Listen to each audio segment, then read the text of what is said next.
hecha y se hizo en el aire, en el agua, de donde estaban los bovinos, encontrándose que que los pesticidas se encontraban en estos. También, como dato curioso, ponen en el estudio de que sea un hallazgo de pesticidas en estado de descomposición en el tejido adiposo de un oso polar en aguas subterráneas. Entonces, ahí pues había que vernos qué tan lejos están yendo los productos que nosotros utilizamos. Siguiente, por favor.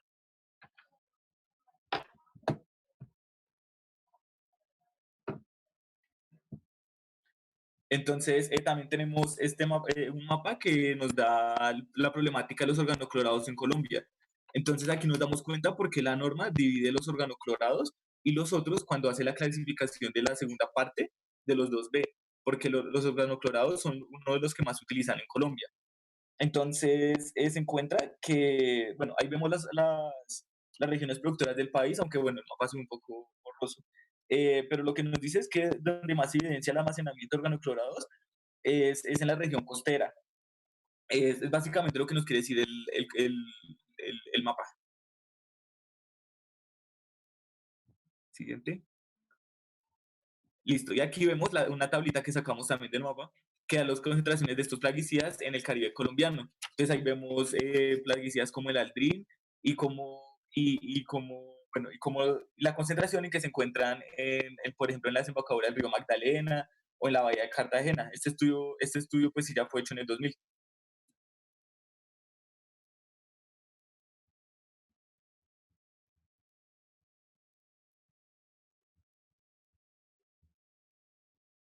¿Listo? Entonces, y para finalizar, hicimos un par de conclusiones, que es, bueno, aunque el creciente desarrollo industrial urbano ha traído consigo el uso de agentes químicos, usando indiscriminadamente sus propiedades, su manipulación es peligrosa y causa daños irreversibles en la salud de los seres humanos y de los ecosistemas, como vimos en los estudios que se mostraron y como se evidenció en los cuadros, que Colombia aún seguía haciendo uso de estos plaguicidas y cómo afectan a la salud de los humanos el estar expuesto a ellos. Eh, Al comparar la legislación colombiana con otros países latinoamericanos, vemos que es más completa en varios aspectos y pues como les explicaba, pues como vimos con Perú y México, al menos Colombia habla de los plaguicidas y de su valor máximo permisible. Entonces esas fueron nuestras dos conclusiones.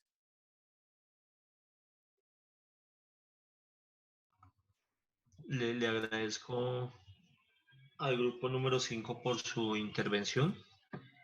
Muchas Dejo gracias. las preguntas para el final. Puede continuar, por favor, el grupo número 6.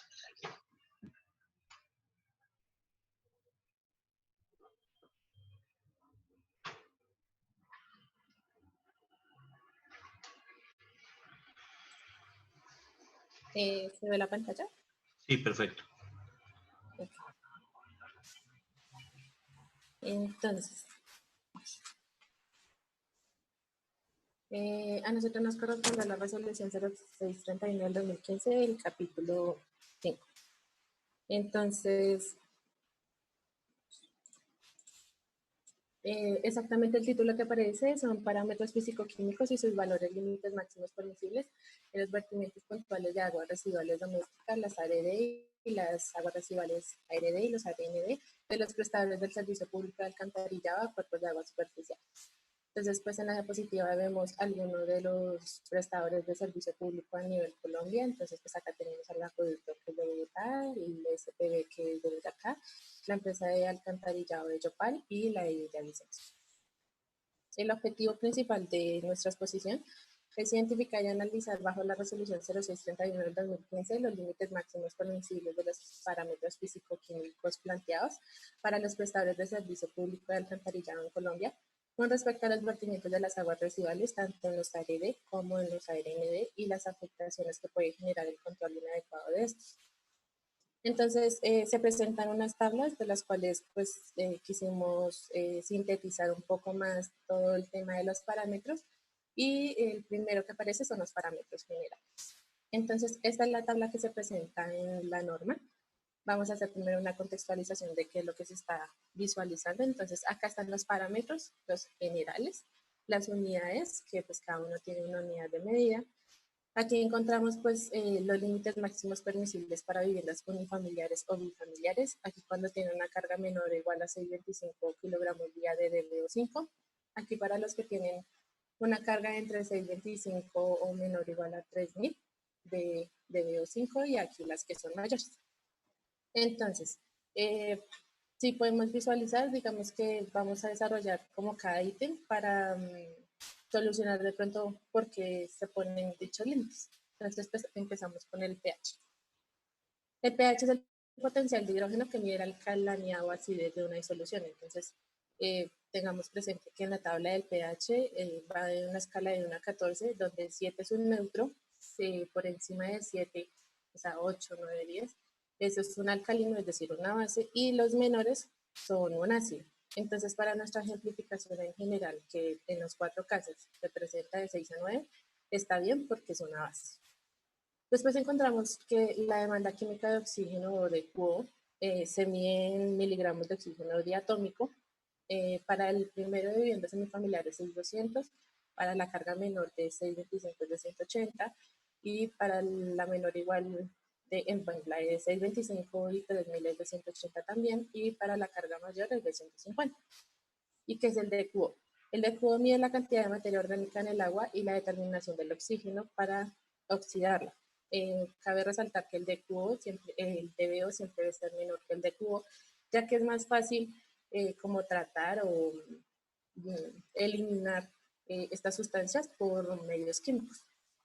Entonces, No, sin pero, contar. perdón, te hago, qué pena interrumpirte, hacer dos intervenciones. La primera, esa unidad que aparece a la izquierda, que aparece como miligramos litro, para cada una de esas unidades, si te das cuenta, en la mayoría dice miligramos, miligramos, miligramos sobre litro, aparece comúnmente también expresada como ppm, también lo conocemos como partes por millón. Es la unidad convencional para hacer todas estas mediciones. Miligramos por cada litro de agua residual. O sea, tú lo que haces es medir miligramos de DQO por cada litro de agua residual y eso entonces también se llaman ppms en esos casos. Y la otra es hacer la claridad entre la DQO y la DBO.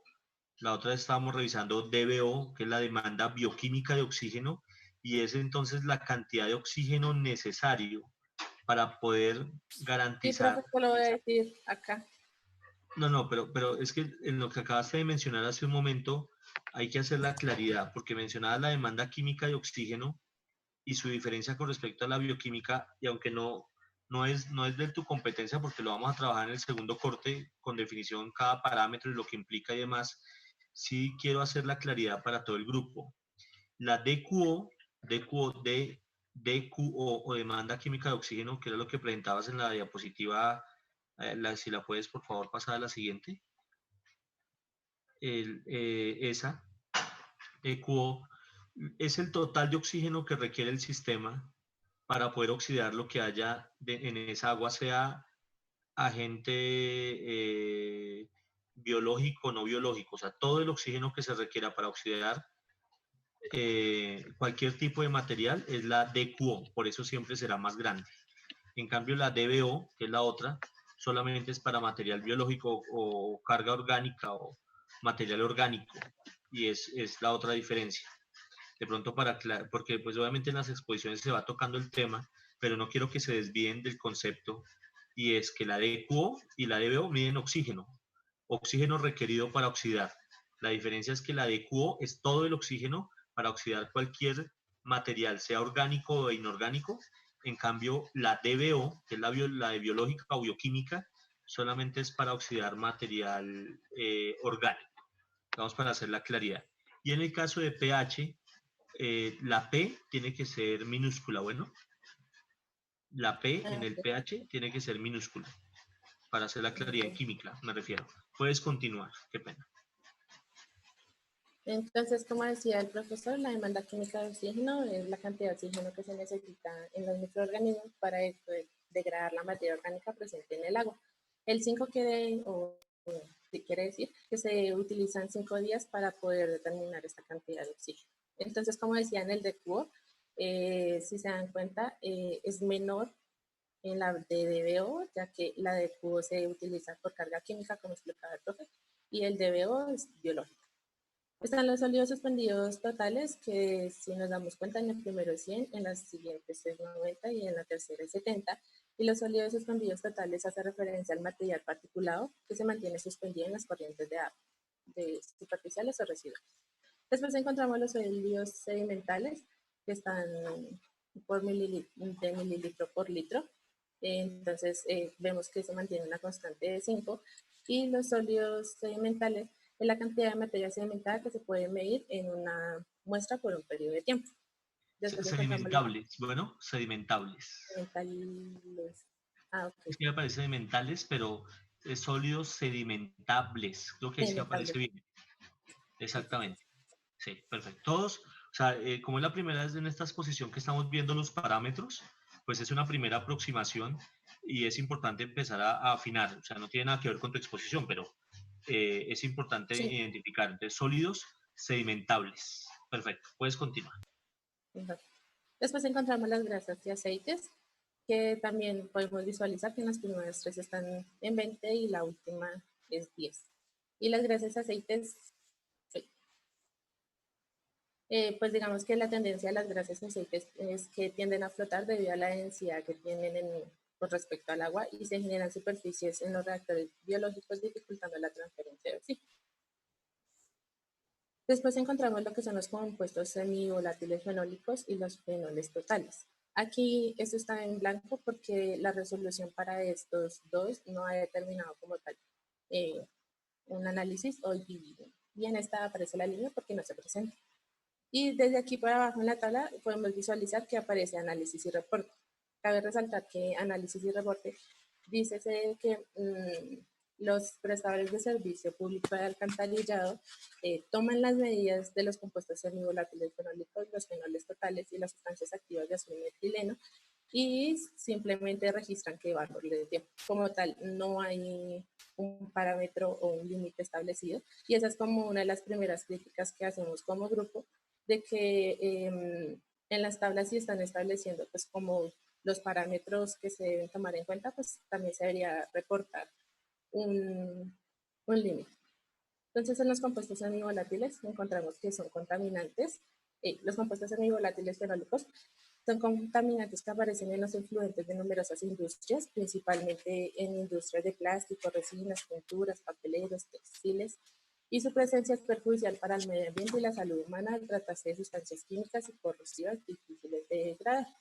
Entonces encontramos que las fenoles totales también solo aplican para la última y nos dice que son sustancias tóxicas frecuentemente encontradas en los ambientes acuáticos como resultado de la contaminación a partir de gran variedad de fuentes, como las industriales, bioquímicas, degradación de pesticidas, entre otros.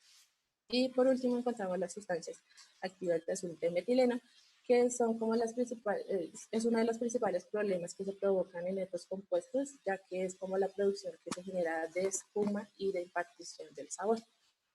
Después en la tabla encontramos lo que son los hidrocarburos. En los hidrocarburos, entonces, si nos visualizamos en la parte de arriba, pues sigue siendo las mismas 4 sectorizaciones que se tienen.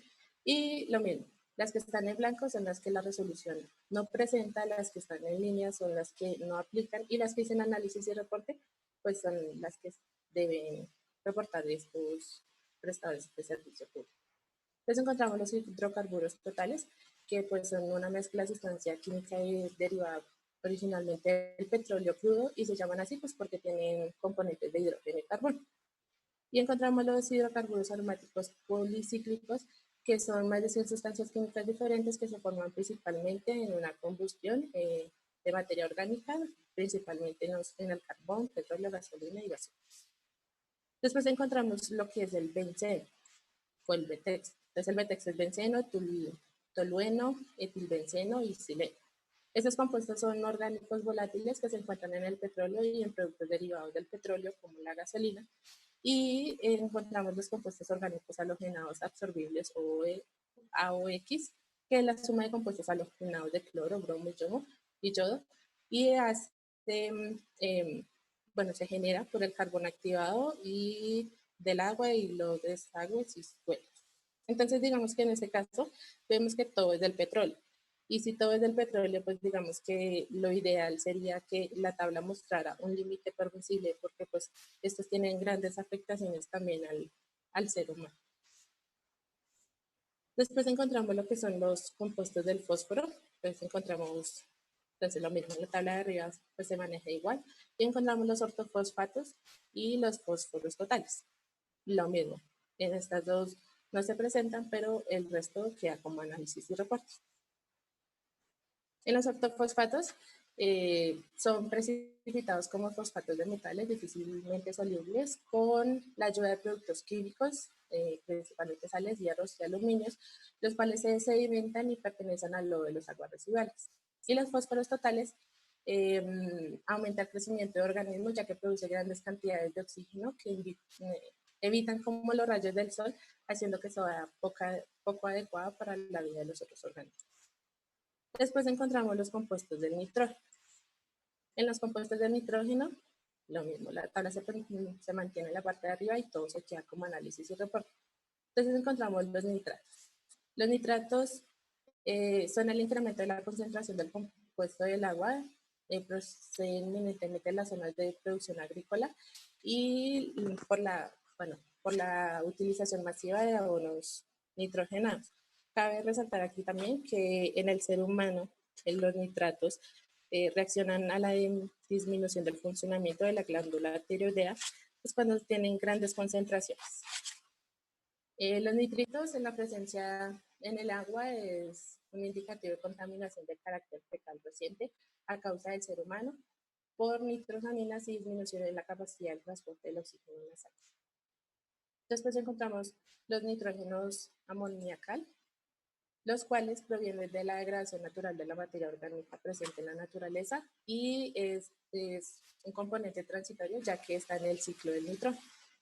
Y encontramos el nitrógeno total, que es la suma del nitrógeno que hay en los compuestos orgánicos y se incluyen los aminoácidos, las aminas, los polipéptidos, las proteínas, entre otros.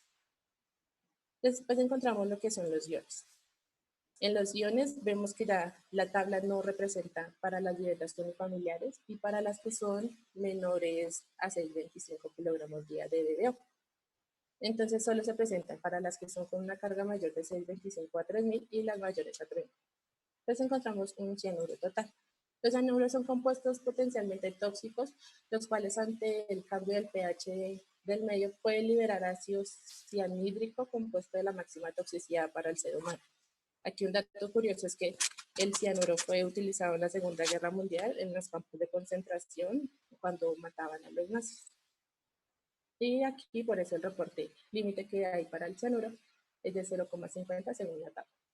Y encontramos los cloruros, entonces de los cloruros a los sulfatos y los sulfuros se dejan como análisis y reporte. Los cloruros son aniones inorgánicos que se presentan en el agua residual y sin embargo, digamos que la aclaración es que cuando es un contenido elevado de cloruro puede dañar las condiciones de las estructuras metálicas y es perjudicial para el crecimiento vegetal. Encontramos los que son los sulfatos, que se encuentra de manera natural, porque pues son minerales como la varita, la epsomita, la tiza, entre otros, y digamos que normalmente se genera por una solubilidad que tiene fundamentalmente a los procesos de la disolución. Entonces, digamos que tiene el compuesto de mezclarse fácilmente con el agua. Encontramos los sulfuros, que es un compuesto de gas con olor a huevos podridos y altamente tóxico y pertenece a la categoría de los ácidos porque es una disolución acuosa que se le denomina ácido sulfúrico. En los metales y metaloides también. Entonces de aquí para abajo en las tablas solo se presentan para estos dos casos y si podemos analizar la tabla está en miligramos por litro y se dejan, digamos que los valores son los mismos en los dos casos. Entonces encontramos el aluminio. El aluminio es uno de los metales más usados y frecuentemente encontrados en los compuestos de la corteza terrestre y es comúnmente conocido como un compuesto inocente. Sin embargo, cuando es expuesto a altas concentraciones puede causar problemas de salud como daños hepatíticos o renales o síntomas de neurotoxicidad. Sin embargo, en la tabla solo se deja como análisis y reporte. Vemos que el cadmio tiene un límite permisible de 0,10 y el cadmio es uno de los mayores agentes tóxicos asociados a contaminación ambiental e industrial, ya que reúne las 4 características principales de un tóxico, como son los efectos adversos para el hombre, los efectos adversos para el medio ambiente, la bioacumulación y tienen la regularidad de que persisten en el viento y los cursos de agua. Cuando hablamos de efectos adversos para el hombre, hablamos de que puede generar daños renales y la bioacumulación es la acumulación de químicos. Después encontramos el zinc, que el zinc la tabla nos lo muestra como un límite de 3. Ahí sí. Y el zinc provoca la presencia de fangos contaminados en las orillas de los ríos y la acidificación de las aguas superficiales.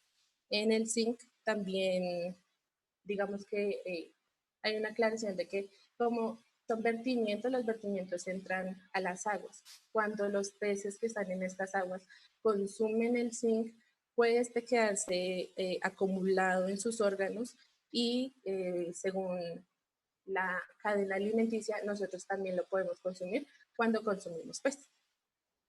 Eso también pasa en otro metal que más adelante les diré. Pues encontramos el cobre, que el cobre está en uno en los dos casos. Y el cobre es un elemento importante para la vida, ya que interviene en el desarrollo de glóbulos rojos y contribuye a mantener un estado de los huesos y los nervios y los vasos sanguíneos, pero lo mismo, en altas concentraciones puede generar varias afecciones al cuerpo humano. Después encontramos el cobre, el cromo. El cromo está en un límite de 0,50 para los dos casos y el cromo se puede generar en dos estados de oxidación. Cuando tiene estado de oxidación 3, lo encontramos en vegetales, frutas, carnes, granos, entre otros. Pero cuando está en 6, puede generar en el organismo cáncer respiratorio, ya que es muy tóxico, y alteraciones del material genético. Aquí encontramos el hierro. El hierro se deja análisis y reporte. Y el hierro es un metal pesado comúnmente en el agua, donde la ingestión puede ocasionar una intoxicación inmediata para el ser humano, ya que el hierro se absorbe rápidamente en el tracto gastrointestinal. Después encontramos el mercurio. Entonces, si vemos el mercurio en la tabla, es el límite más bajo que hay. Y pues ya les voy a explicar por qué, 0,02. El mercurio, cuando se acumula en las aguas contaminadas, los microorganismos son capaces de transformarlo en metilmercurio, que son compuestos mucho más tóxicos. Y en el ser humano genera problemas en el sistema nervioso, reproductivo y genético de los organismos. Igualmente, este es el que también les decía que se puede consumir por los peces y nosotros lo podemos consumir por medio de esos mismos peces por la cadena alimenticia. Después encontramos el níquel, que también está en 0,50 y vemos que el níquel es la concentración de agua en ríos, lagos y es normalmente suele ser muy baja, pero está adherido a una materia suspendida. Sin embargo, puede ser peligroso cuando se excede el límite permisible, ya que también puede causar cáncer. Encontramos lo que es la plata, que la plata pues solo se genera para el último caso, que es cuando son mayores a 3000. Y encontramos que es un elemento estable en el medio ambiente y que puede cambiar y también combinarse con otras sustancias dependiendo de las condiciones ambientales en las que se presente. En el ser humano la ingesta de este elemento puede causar molestias estomacales o si se aspira en los pulmones puede causar vómito, pero lo más impresionante es esta enfermedad que se llama arigiria, que es un consumo alto de plata puede generar el cambio de pigmentación de la piel de una persona, puede ser morada o puede ser grisáceo. Por ello, la plata aquí pues no se reporta. El plomo está en 0,50 para los dos casos. Y el plomo en la mayoría de las contaminaciones suceden por algún punto de sistema de entrega del agua, pues por lo que sabemos que el agua corre por los servicios, pero la tubería, los grifos y toda la cuestión están compuestos de plomo. Cuando esto se degrada mucho, puede que se peguen al agua. El plomo no lo reconocemos ni nosotros lo sentimos cuando bebemos el agua porque son muy sensibles y normalmente se hacen con estudios. Entonces, en general, en la tabla podemos ver pues los valores. Pero aquí va otra crítica de la tabla. Dayana, disculpa, Señora. te quedan 3 minutos. Uch. Digamos que aquí va una crítica a la tabla de que no tienen como tal un rango establecido. Si va de 625 a 3000, ellos se supone que las medidas deberían ser proporcionales. Porque aquí me está diciendo que es de 0,10 y aquí también está diciendo que es de 0,10. Pero si es que mi demanda biológica de oxígeno, o sea, mi contaminación es mayor, aquí también debería reducir grandemente o drásticamente. Después encontramos otros parámetros que se hacen, pues ya son la acidez total, la alcalinidad, dureza total y color. Entonces en la acidez total encontramos pues la cantidad de iones que se muestra de forma cuantitativa, la alcalinidad pues digamos que la neutralización de los ácidos, en la dureza cálcica pues encontramos que es como la suma, o pues, sí, la suma de solo el calcio y la dureza total, pues es la suma del calcio y del magnesio, que están expresados como carbonato de calcio por miligramos. Y el color real, pues hace referencia al color después de tratada el agua.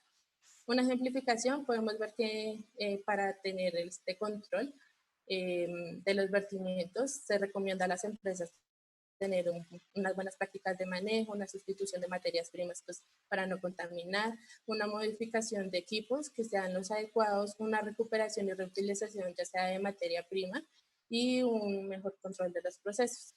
Encontramos pues el mantenimiento, que es el fin de corregir los defectos, de la temperatura, que es que bueno, si hay, digamos que eliminación de alguna sustancia, se recomienda que se caliente el agua entre 5 y 40 grados centígrados para evitar la cantidad de jabón y pues generando las obstrucciones que se generan en la tubería.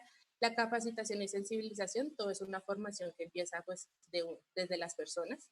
Y instalar mallas de desagües para retener los sólidos que fueron removidos.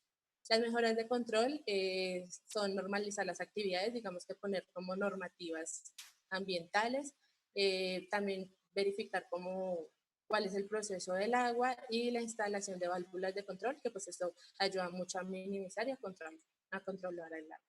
Separación de redes, que pues es generar una red de enfriamiento y otra de proceso y lavado, que pues trata de disminuir el agua a vertir, y la reutilización de agua residual para cosas de limpieza, para áreas verdes, es muy funcional. Encontramos los modelos de tratamiento, que es un pretratamiento que es físico. Entonces encontramos qué es lo que elimina y el porcentaje que elimina el tratamiento primario, que es físico-químico, y pues también presenta lo mismo. Un tratamiento secundario que pues ya reduce los sólidos que son mucho más finos y vemos que tiene una afectación aceptable. Y el tratamiento terciario, que pues no es comúnmente visto, es un biológico químico que reduce todas las cargas.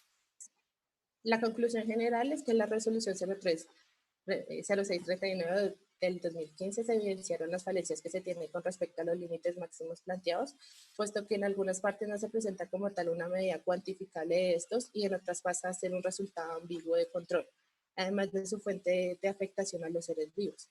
Sin embargo, en la ejemplificación de los vertimientos basados en el sector industrial, se determinaron algunas medidas de mitigación y prevención recomendables para no exceder estos límites máximos en los vertimientos producidos por ese tipo de industrias.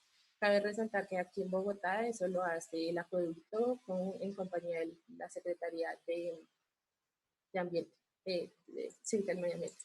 Y ya, las referencias y gracias. Le agradezco mucho al grupo número 6, Dayana, una presentación un poco extensa. Creo que te pasaste varios minutos del tiempo que estaba establecido, Dayana. Pero también que es mucha información, hay mucha... Cuando uno presenta este tipo de información preliminar, hay que mirar la forma como digamos, limitas. Hay muchas cosas que son comunes. Por ejemplo, análisis reporte, pues uno puede decir, mire, para todos estos parámetros, análisis y reporte. Simplemente haga la medición e informe y ya, como bien lo dijiste. Pero no repetir lo mismo para todos. Y lo otro es que si te tomas la molestia de informar para otros parámetros, cada uno de ellos, lo que implica eso es un trabajo bastante largo para este grupo, pero tiene complicaciones sobre todo con el cumplimiento del objetivo de presentar para el capítulo 5. Una de las principales recomendaciones que siempre hago, por favor no olviden que cualquier información que se tome de otras fuentes, siempre citar la fuente. Entonces, en cada uno de esos parámetros que estabas indicando, por ejemplo, en metales, cobre, plomo, había una información particular, pero no se informaba de dónde se sacó esa información.